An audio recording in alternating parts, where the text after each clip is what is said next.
जय हिंद। नमस्कार दोस्तों, मैं संतोष कुमार आपके अपने YouTube चैनल विकास स्टडी बांका पर स्वागत करता हूं। हमने रेलवे के एग्जाम को देखते हुए टेक्नीशियन ग्रेड 3 का प्रैक्टिस सेट चालू किया है, जो कि रुक्मणी प्रकाशन का है और यह है वॉल्यूम 1, जिसको हम लोग बोलते हैं प्लेटफॉर्म, जो कि एग्जाम के लिए काफ़ी महत्वपूर्ण होगा। अगर आप लोग चैनल पर नए हैं तो प्लीज़ चैनल को सब्सक्राइब कर लें और बेल आइकन को दबा दें, ताकि हम कोई वीडियो अपलोड करें तो सबसे पहले आप तक पहुंचे। और आज का हमारा जो सेट नंबर है वो है सेट नंबर 5। चलिए देखते हैं सेट नंबर 5 का पहला प्रश्न क्या है। आज का जो पहला प्रश्न है आपका, देख सकते हैं ये मैथ का। अगर आप इसका पीडीएफ प्राप्त करना चाहते हैं तो आप हमारे टेलीग्राम चैनल से जुड़ें, जो कि डिस्क्रिप्शन में लिंक दिया हुआ है। अगर इससे रिलेटेड कोई भी सवाल अगर नहीं बनता तो आप हमारे टेलीग्राम चैनल पर फोटो खींच के भेज सकते हैं, जिससे कि हम आपका सोल्यूशन सीधे से भेज देंगे। चलिए देखते हैं आज का जीके जिसका पहला प्रश्न क्या है। ये पहला प्रश्न है आपका, कोशिका का आकार दोगुना निम्न में से कोशिका चक्र के किस चरण में होता है। तो सबसे पहले देखिए, कोशिका चक्र कितने चरण में होता है, तो वो होता है 4 चरण में। चार चार चरण में होता है। वो कौन कौन होता है, तो G1, S चरण, G2 चरण और M चरण। तो बोल रहा है कि दोगुना जो है कोशिका के किस चरण में होता है, तो वो होता है आपका G1। किसमें होता है, G1 में। Option number A right answer होगा।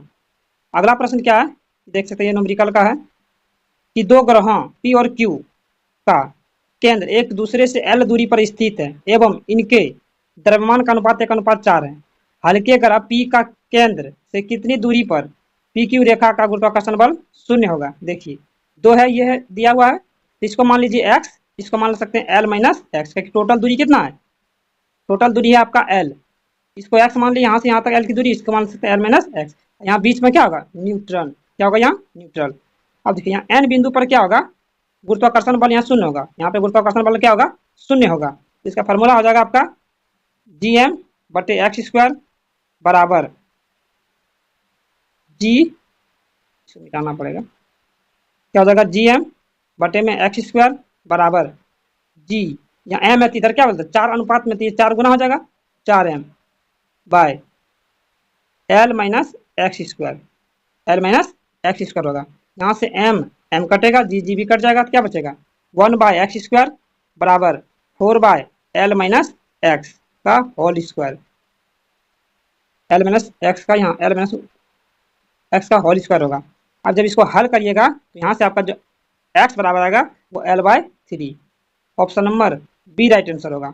अगला प्रश्न क्या है कि निम्न में से कौन हृदय पेशियां है, आरेखित एवं ऐच्छिक, रेखित एवं ऐच्छिक, कम माइटोकॉन्ड्रिया युक्त, स्वतः उत्पादित प्रेरणा द्वारा उत्तेजित, रेखित या अनैच्छिक। यहाँ रेखित नहीं होगा, यहाँ अरेखित होगा। क्या होगा, अरेखित, अरेखित, अरेखित और अनैच्छिक होगा। Option number D. क्योंकि देखिए अनैच्छिक मतलब कि जो अपनी इच्छा के विरुद्ध कार्य करता है, जैसे कि हृदय हमारी इच्छा के अनुसार कार्य नहीं करता है, उसका अपना जब मन धड़कने होगा उस हमेशा धड़कते रहेगा, हम जब चाहेंगे उसको रोकना नहीं चाहेंगे। जैसे हाथ है वो हमारी इच्छा के अनुसार कार्य करता है, जबकि जो हृदय है वो अनैच्छिक है, यानी अपनी इच्छा के अनुसार कार्य करता है। Option number D right answer होगा।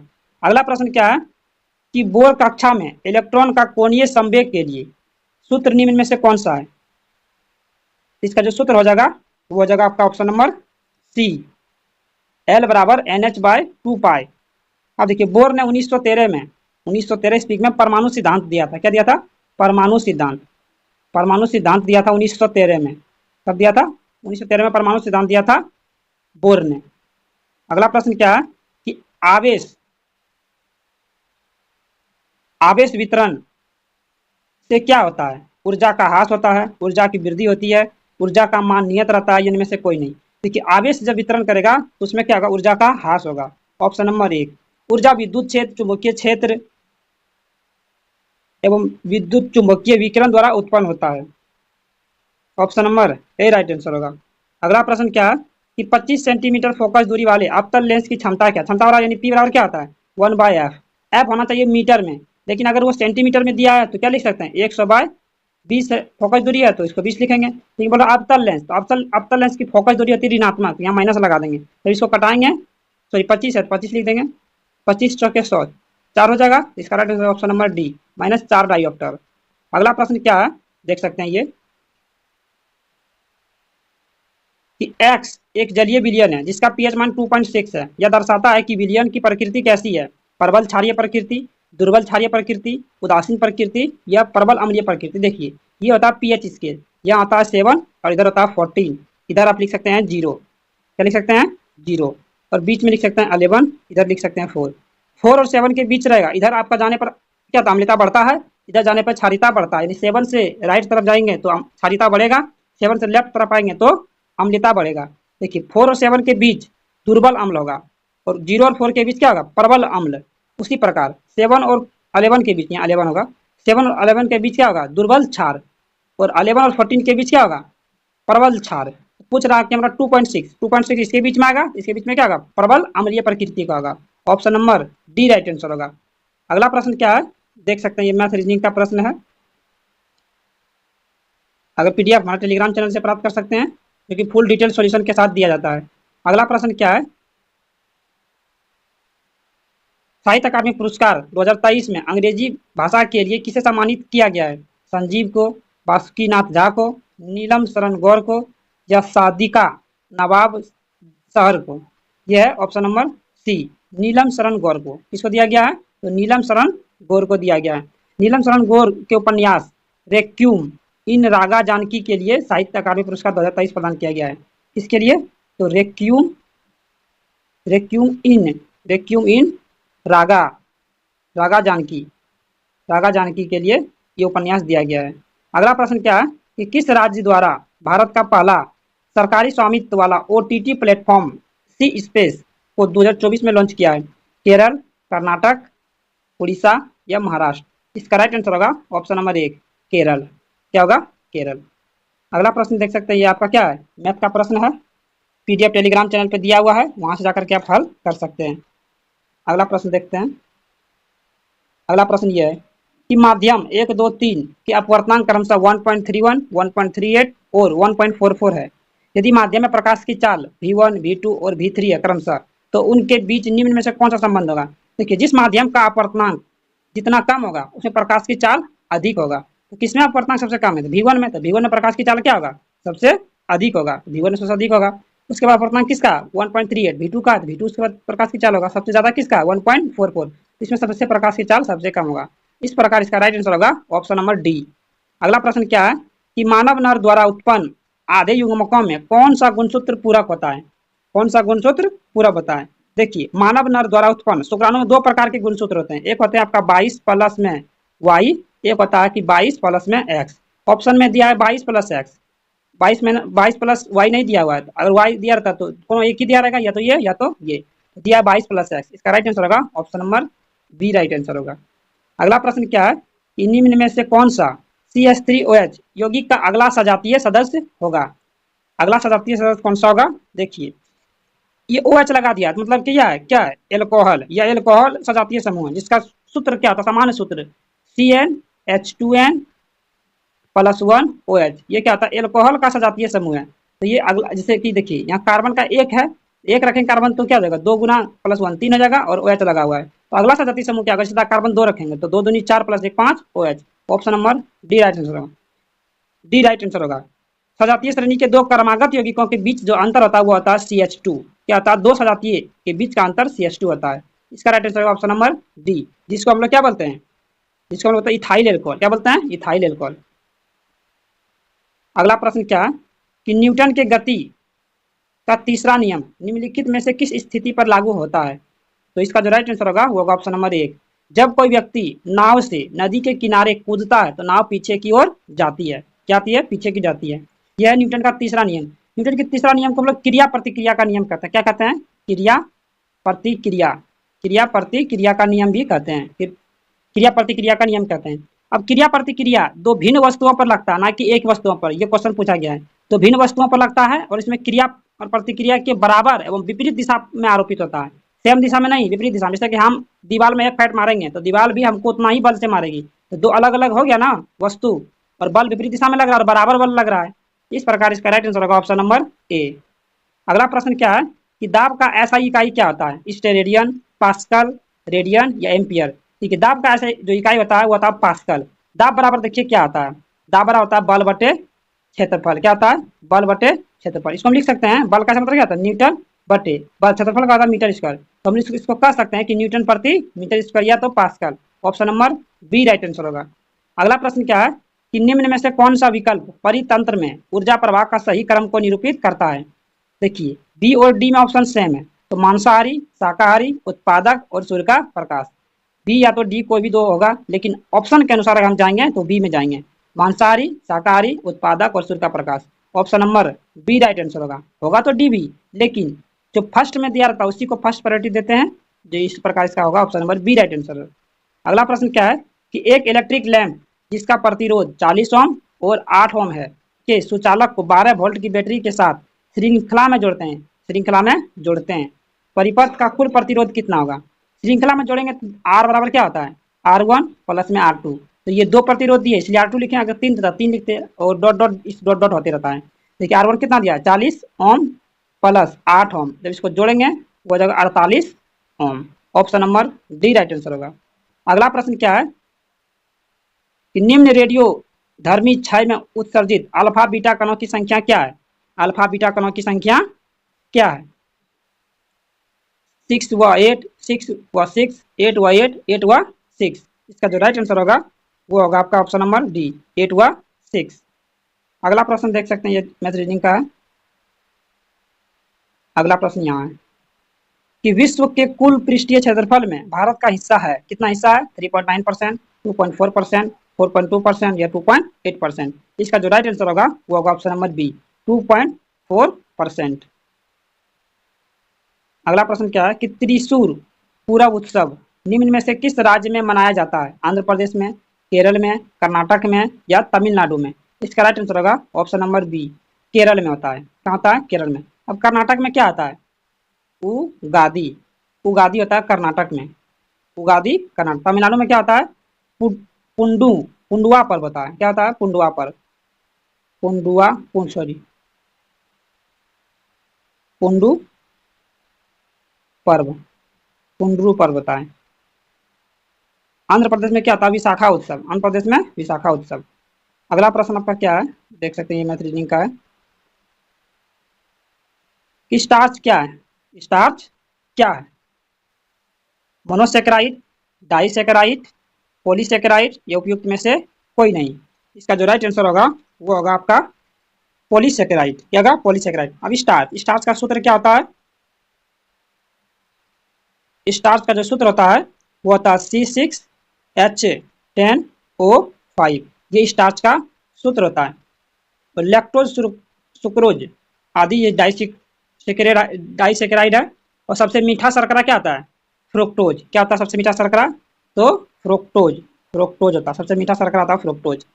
अगला प्रश्न क्या है, ये देख सकते हैं, पाया गया है कि किसी कांच के प्रिज्म द्वारा श्वेत प्रकाश के वर्ण विक्षेपण के दौरान कोई घटक जिसका जितना अधिक मुड़ना है उस रंग के घटक के लिए कांच का अपर्तनांक उतना अधिक होगा। यानी जिस माध्यम में अपर्तनांक जितना अधिक होगा उसमें प्रकाश की मुड़ने की घटना क्या होगी, अधिक होगी। तो बताना है ये दिया हुआ तीन क्रमशः पीले, बैगनी और हरे प्रकाश का अपर्तनांक है, उनके बीच की दूरी में कौन सा संबंध नहीं है, कौन सा संबंध नहीं है, ये बताना है आपको। इसका जो राइट आंसर होगा वो ऑप्शन सी, ये इसका संबंध नहीं होगा। क्या संबंध नहीं है, बाकी बात आपका ये भी संबंध होगा, ये भी होगा, ये भी होगा। अब देखिए अपर्तनांक, आप जानते हैं कि ये प्रिज्म है, इसे जब प्रकाश गुजारेंगे तो ये 7 रंगों में विभक्त हो जाएगा। कितने रंगों में विभक्त होगा, 7 रंगों में क्या हो जाएगा, विभक्त। ये 7 रंगों में विभक्त हो जाएगा, 7 रंगों में। इसका जो क्रम होता है वो होता है बेगनी, जामुनी, नीला, यानी बेजानी, हापी, नाला। क्या होता है, बेजानी, हापी, नाला। सबसे नीचे था बेगनी, तो बेगनी का जो तरंगदैर्घ्य, तरंगदैर्घ्य अपर्तनांक बराबर क्या था, 1/तरंगदैर्घ्य। तरंगदैर्घ्य जिसका कम होगा उसका अपर्तनांक ज्यादा होगा, तो अपर्तनांक सबसे ज्यादा किसका होगा, तो बेगनी का अपर्तनांक सबसे ज्यादा होगा। किसका होगा, बेगनी का अपर्तनांक ज्यादा होगा।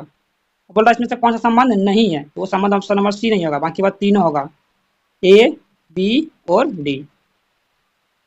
अगला प्रश्न क्या है कि एक फूल के परागकोश से वर्तिकाग्र तक परागकणों के स्थानांतरण को क्या कहा जाता है, यौन प्रजनन, पुनर्जनन, परागन या वाष्प उत्सर्जन। इसका जो राइट आंसर होगा वो होगा ऑप्शन नंबर सी, क्या होगा, परागन।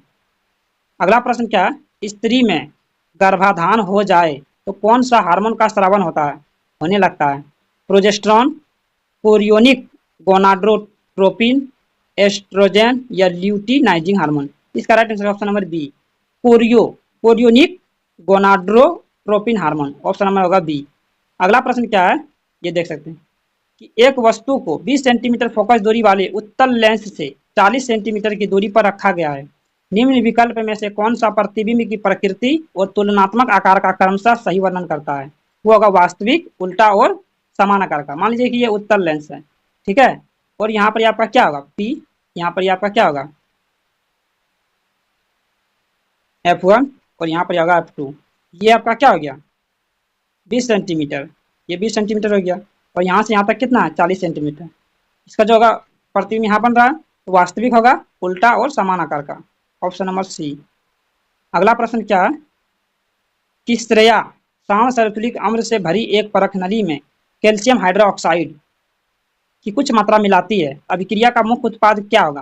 Calcium sulphate, calcium chloride, calcium acetate या कैल्शियम हाइड्रोक्साइड। इसका राइट आंसर होगा ऑप्शन नंबर 1 कैल्शियम सल्फेट। अब देखिए कैसे, सांद्र सल्फ्यूरिक अम्ल से भरी एक परख नली में कैल्शियम हाइड्रोक्साइड तो CaOH2 इसको क्या बोलते हैं कैल्शियम हाइड्रोक्साइड, मिलाते हैं सल्फ्यूरिक अम्ल तो H2SO4।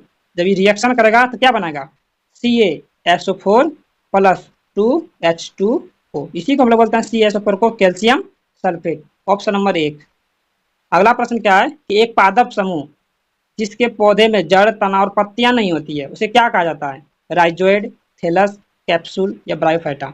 ऑप्शन नंबर होगा बी, क्या कहते हैं उसको? थैलस, थैलस कहते हैं। अगला प्रश्न क्या है कि 11 केजी की एक वस्तु जब भूमि से 6 मीटर ऊंचाई पर हो तब उसमें निहित ऊर्जा क्या होगी? निहित ऊर्जा ऊंचाई जिसे दे दिया तो समझ जाएंगे स्थितिज ऊर्जा। स्थितिज फॉर्मूला क्या आता है? mgh। एम का मान दिया है 11, जी का मान 6 और सॉरी जी का मान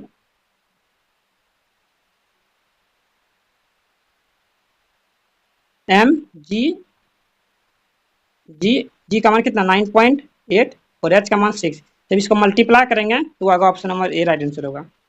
अगला प्रश्न क्या है देख सकते हैं, रीजनिंग का है। यहाँ दिया है कि दक्षिण एशियाई खेलों का आयोजन सर्वप्रथम किस वर्ष में हुआ था? 1984 में, 1988 में, 1985 में या 1990 में। इसका जो राइट आंसर होगा वो होगा ऑप्शन नंबर 1 1984 में। पहले दक्षिण एशियाई खेल की मेजबानी 1984 में हुआ था और वो कहाँ हुआ था? काठमांडू के नेपाल में। काठमांडू के नेपाल में हुआ था। नेपाल की राजधानी काठमांडू है, वहीं किया गया था।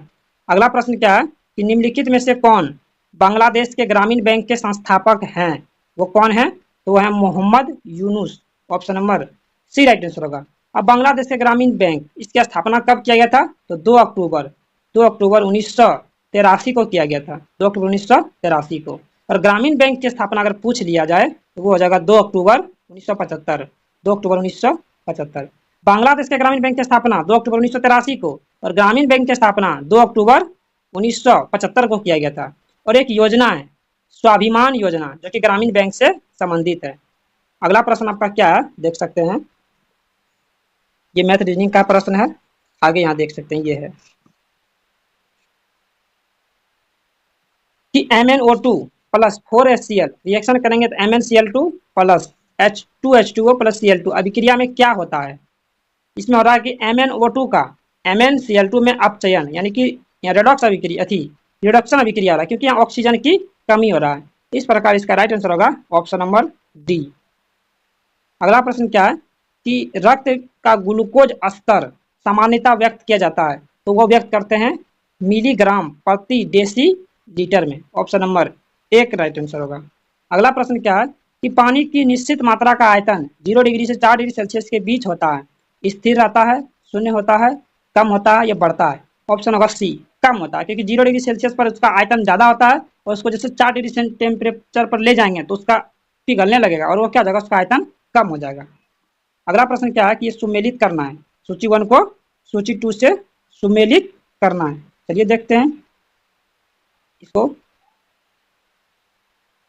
बोला गया कि C6H6 तो C6H6 जो होता है वो होता है बेंजीन। अब है कि H2C डबल बॉन्ड CH2 इसका जो होगा वो होगा एथिलीन। क्या होगा? एथिलीन। अगला क्या है कि CH3 सिंगल बॉन्ड CHO वो हो जाएगा एसीटेल्डिहाइड। अब CH3CO CH3 ये क्या होता है? तो ये होता है आपका एसीटोन। अब CH3 क्या हो जाएगा? वो हो जाएगा एथेन। इस प्रकार इसका राइट आंसर होगा option number D right answer होगा। अगला प्रश्न क्या है देख सकते हैं ये कि 400 मीटर की दौड़ में भाग लेने के बाद आपको ऐंठन होती है, निम्न में से कौन सा विकल्प इसका सबसे सटीक कारण हो सकता है? सबसे सटीक कारण इसका क्या हो सकता है? ऑक्सीजन की कमी और पाइरूवेट का ग्लूकोज में परिवर्तन, ऑक्सीजन की पर्याप्त उपस्थिति और पाइरूवेट का लैक्टिक अम्ल में परिवर्तन। ऑप्शन सी है कि ऑक्सीजन की कमी और पाइरूवेट का लैक्टिक अम्ल में परिवर्तन। और ऑप्शन डी में क्या है? ऑक्सीजन की कमी और पाइरूवेट का एथेनॉल में परिवर्तन। इसका जो राइट आंसर होगा वो होगा ऑप्शन नंबर सी, ऑक्सीजन की कमी और पाइरूवेट का लैक्टिक अम्ल में परिवर्तन। जब आप दौड़िएगा तो आपके शरीर में ऑक्सीजन की कमी होगा, उस समय क्या होगा, पाइरूवेट जो क्या होगा वो लैक्टिक अम्ल में परिवर्तन हो जाएगा, जिससे हाथ पैर में क्या होता है, दर्द देने लगता है, ऐंठन होने लगती है। अगला प्रश्न क्या है कि एक अवतल दर्पण, क्या है, एक अवतल दर्पण 18 सेंटीमीटर त्रिज्या वाले गोले के पृष्ठ के एक भाग से बनाया गया है। नई कार्तीय चिन्ह परिपाटी के अनुसार इसका मुख्य फोकस कहाँ स्थित होगा? इसका मुख्य फोकस कहाँ स्थित होगा? अब दिया गया अवतल दर्पण की त्रिज्या कितना है, आर बराबर दिया 18 सेंटीमीटर। फोकस दूरी क्या होगा, फोकस दूरी यानी कि एफ बराबर, फोकस दूरी एफ बराबर क्या हो जाता है, आर बाय 2। आर का मान कितना, 18/2 करेंगे तो आ जाएगा 9। अब 9 यहाँ क्या आएगा, पूछ रहा है कि यहाँ अवतल दर्पण, अवतल दर्पण का क्या होता है, फोकस दूरी ऋणात्मक होता है। ऑप्शन नंबर क्या हो जाएगा, डी राइट आंसर होगा, ऑप्शन नंबर डी। अगला प्रश्न क्या है कि पदार्थ एक्स जो एक परतीय अम्ल यानी जिसे हम लोग एंटासिड के रूप में प्रयोग किया जाता है, तनु हाइड्रोक्लोरिक अम्ल के साथ अभिक्रिया करके गैस वायु उत्पन्न करता है, जिसका उपयोग एक प्रकार के अग्निशामक यानी अग्निशामक में किया जाता है। तो पदार्थ एक्स और वाई, गैस वाई क्रमशः क्या होंगे? देखिए एंटासिड, तो इसका जो होगा वो होगा, इसका रिएक्शन क्या होगा वो भी देख लेते हैं। NaOH सॉरी NaH NaHCO3, ये आपका एंटासिड, ये क्या है, एंटासिड।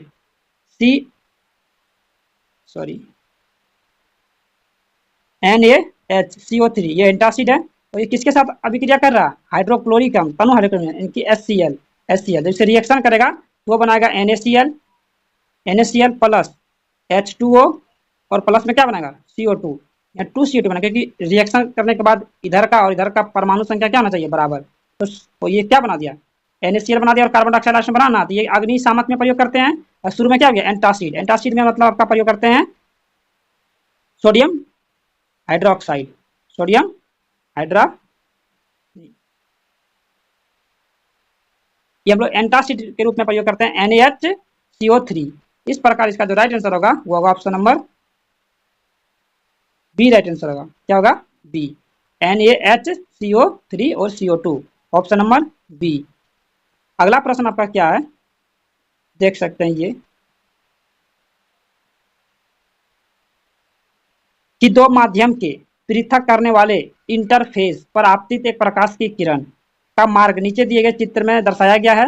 माध्यम बी के सापेक्ष माध्यम ए का अपवर्तनांक, कि माध्यम ए है और ये माध्यम बी है। बोला गया माध्यम बी के सापेक्ष, जिसके सापेक्ष बोला उसको नीचे रखेंगे। आप जानते हैं कि अपवर्तनांक बराबर क्या होता है, साइन आई बटे साइन आर। तो साइन आर क्या हो जाएगा यहाँ, बी के सापेक्ष, यानी कि ए है ये और ये बी है, तो साइन बी नीचे गया, यानी साइन 30 डिग्री, और ऊपर में क्या होगा, साइन 45 डिग्री, साइन 45 डिग्री। जब इसको हल करेंगे तो साइन 45 का मान कितना होता है, 1/√2, अब बाय साइन हाफ का मान 1/2, इसको हल करेंगे तो हो जाएगा 1/√2 और गुना में 2, इसको जब कटाइएगा तो आएगा √2, option number D right answer होगा। अगला प्रश्न क्या है, देख सकते हैं ये रीजनिंग का है। अगला प्रश्न यहाँ है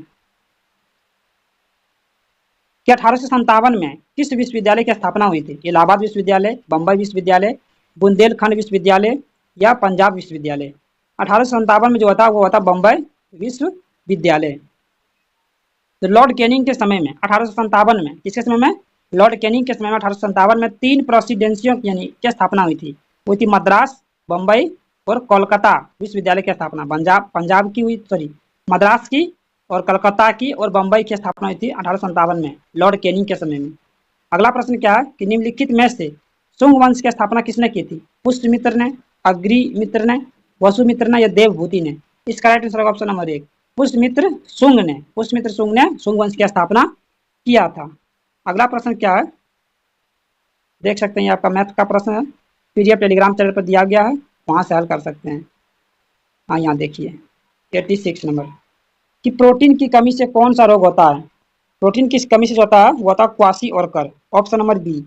प्रोटीन प्रोटीन किसका बना होता है? तो कार्बन का, हाइड्रोजन का और ऑक्सीजन का और नाइट्रोजन का। ये कार्बन, हाइड्रोजन, ऑक्सीजन और नाइट्रोजन से बना होता है।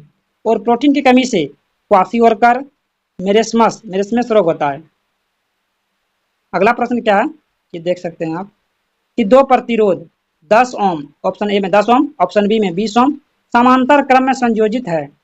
इस संयोजन में 6 वोल्ट की बैटरी से संयोजित किया गया है। ए और बी में प्रवाहित धाराएं क्रमशः क्या होगा? यहाँ संयोजित पूछा गया, समांतर क्रम में संयोजित। संयोजित का मतलब होता है कि यहाँ पे हो जाएगा आर बराबर क्या हो जाएगा? R1 और R2। ठीक है, यहाँ पूछ रहा है कि आप जानते हैं कि V बराबर क्या होता है? IR। V का मान दिया 6 वोल्ट। यहाँ से आपका पूछ रहा है धाराएं क्या होगा? तो I बराबर क्या लिख सकते हैं? V/R। तो ए का मान कितना? वोल्ट का मान 6/10 करेंगे, दूसरा हम करेंगे 6/20। जब इसको आप हल करिएगा तो वो आपका जो आंसर में आएगा वो आएगा ऑप्शन नंबर 1, 0.6 और 0.3 एम्पियर। अगला प्रश्न क्या है कि निम्नलिखित अभिक्रियाओं के लिए अवस्था के संकेतों के साथ रासायनिक समीकरण को संतुलित कीजिए। रासायनिक समीकरण का जो संतुलन होगा, अभी रासायनिक समीकरण का संतुलन क्या आता है? संतुलित रासायनिक समीकरण में अभिकारक का रासायनिक अभिक्रिया के बाईं ओर अभिकारकों मतलब कि अभिकारकों,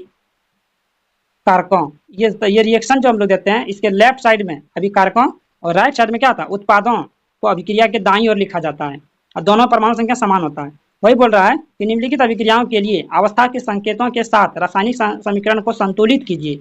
इसमें संतुलित कौन सा समीकरण है वो बताना है। तो आपका जो संतुलित समीकरण है वो है आपका संतुलित रासायनिक समीकरण जो है वो है ऑप्शन नंबर सी कि 6CO2 गैस और 12 H2O रिएक्शन किया 6H12O6 plus 6O2 plus 6H2O। ये आपका संतुलित रासायनिक समीकरण है, ऑप्शन नंबर सी। अगला प्रश्न क्या है कि वायवीय श्वसन के दौरान निम्नलिखित में से कौन सा कथन सही है? वायवीय श्वसन के दौरान हमारा कौन सा कथन सही है? वो है ऑप्शन नंबर सी कि माइटोकॉन्ड्रिया में पाइरूवेट के एक अणु के विखंडन के फलस्वरूप कार्बन डाइऑक्साइड के 3 अणु बनते हैं। Option number C right answer होगा। बाकी बात सारा का सारा क्या है? गलत है। अगला प्रश्न क्या है कि एक कण स्थिर अवस्था से प्रारंभ होकर 8वें अवस्थे में 120 मीटर की दूरी चलता है। इसका त्वरण क्या होगा? इसका त्वरण क्या होगा? फार्मूला आता है एसेंथ बराबर u प्लस में a/2 इंटू 2n-1। एसेंथ रखेंगे 120 बराबर u का मान तो 0 होगा प्लस a/2, n का मान यहाँ कितना है? 8वें सेकेंड में, तो 2 गुना 8 माइनस में 1, तो यहाँ पे 0 हो गया, तो इधर कितना होगा? तो गुना करेंगे तो 240 और ये 8 दूनी 16, 16 में से एक जगह 15, 15 ए बराबर 15 हो जाएगा। यहाँ से ए का मान जो निकलेगा त्वरण वो जगह आपका 16 मीटर प्रति सेकेंड स्क्वायर। अगला प्रश्न क्या है कि निम्नलिखित में से निम्नलिखित में से किसमें सहसंयोजी बंध नहीं होंगे? किसमें सहसंयोजी बंध नहीं होंगे? वो होंगे magnesium chloride, option number A में। बाकी बात ये तीनों में क्या होंगे? सहसंयोजी बंध। अब परमाणुओं के मध्य इलेक्ट्रॉन युग्म की परस्पर साझेदारी द्वारा जो बंध का निर्माण होता है उसको हम लोग बोलते हैं सहसंयोजी बंध, जिसमें कि अमोनिया हो गया, मीथेन हो गया और ऑक्सीजन। अगला प्रश्न क्या है कि निम्न में से किसमें लोहा की मात्रा नहीं है? सीडेराइट, कॉपर पाइराइट्स, मैग्नेटाइट या मेसेसाइट। इसका राइट आंसर होगा ऑप्शन नंबर होगा डी। क्या होगा? मैग्नेसाइट में लोहा नहीं होता। इसका सूत्र होता है MgCO3, magnesite. Option number C right answer होगा, डी राइट आंसर होगा, ऑप्शन नंबर डी। अगला प्रश्न क्या है कि एक उत्तल दर्पण 10 सेंटीमीटर की त्रिज्या वाले एक गोले के पृष्ठ के एक भाग से बनाया गया है।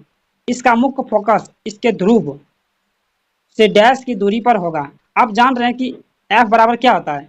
R/2। आपको फोकस बताना मुख्य फोकस से, तो त्रिज्या दिया 10 सेंटीमीटर, 10/2 करेंगे तो कितना हो जाएगा? 5 सेंटीमीटर हो जाएगा, 5 centimetre. Option number B right answer होगा। अगला प्रश्न आपका क्या है देख सकते हैं, ये रीजनिंग का प्रश्न है, PDF टेलीग्राम चैनल से प्राप्त कर सकते हैं और हल कर सकते हैं। अगला प्रश्न आपका यहाँ है कि निम्नलिखित में से कौन सा कर्तव्य संविधान के 42वें संविधान संशोधन द्वारा नहीं जोड़ा गया है? इसमें ये 6 से 14 वर्ष की आयु के बीच के बच्चों या प्रतिपाल्य को शिक्षा का अवसर प्रदान करना, ये 42वां संविधान संशोधन के तहत नहीं जोड़ा गया है। ये जोड़ा गया है 86वां संविधान संशोधन 2002 के तहत जोड़ा गया है। अगला प्रश्न क्या है कि गोम्प नृत्य किस राज्य का प्रसिद्ध लोक नृत्य है? बिहार का, गोवा का, उड़ीसा का या उत्तर प्रदेश का? राइट आंसर होगा ऑप्शन नंबर बी, गोवा का होगा। और गोम्प नृत्य सिगमो उत्सव के दौरान मनाया जाता है। सिगमो सिगमो उत्सव के दौरान मनाया जाता है। तो ये था टेक्नीशियन का प्रैक्टिस सेट। अगर ये वीडियो आपको अच्छा लगे तो अपने दोस्तों के साथ शेयर करें और हमें सपोर्ट करें ताकि इसी तरह का वीडियो लाते रहें। ये देख सकते हैं कि फुल डिटेल का सॉल्यूशन पीडीएफ आपको हमारे टेलीग्राम चैनल पर दिया गया है। वहाँ से जाकर के आप क्या कर सकते हैं, हल कर सकते हैं। मिलते हैं नेक्स्ट वीडियो में, तब तक के लिए जय हिंद।